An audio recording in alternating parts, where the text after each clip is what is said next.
بسم الله. النهارده يا جماعة هنعمل فلوج كده في الكورنيش بالقاس الجميلة وأجمل أجمل مكان بحبه. تنشر لايك والسبسكرايب والتعليق. ها أنا شايفك بجد يا جماعة. كورنيش بالقاس من أجمل الحاجات اللي أنا بحبها، وليا ذكريات فيه جميلة قوي. بحبه جدا جدا، خصوصا وقت الشتاء. الناس كلها بتبقى قاعدة في الشتاء تقولك الجو برد، وأنا بخرج أستمتع وأقعد هناك.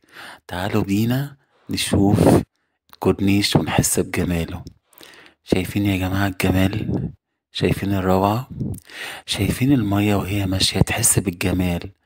المية المتدفقة دي بالنسبة لي هي رمز للحياة، رمز ان الحياة بتستمر، والحياة بتستمر بجمالها وروعتها.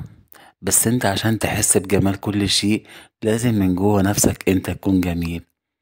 اسيبك تعيش اللحظة.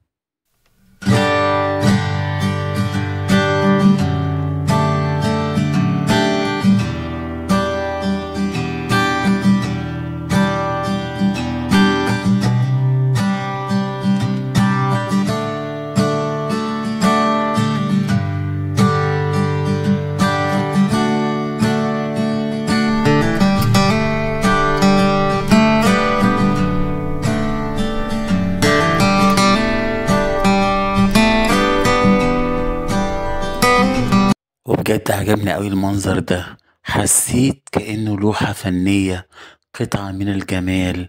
بجد كورنيش بالقاس في الشتاء يهوس. أسيبك تعيش اللحظة.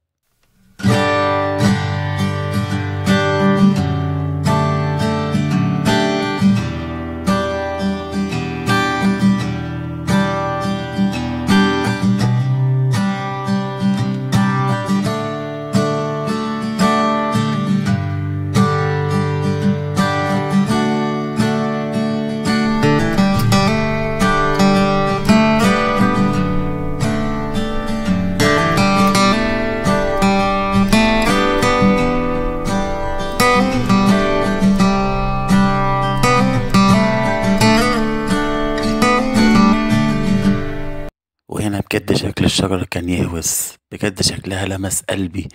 جميلة جدا، كأنها لوحة فنية جميلة.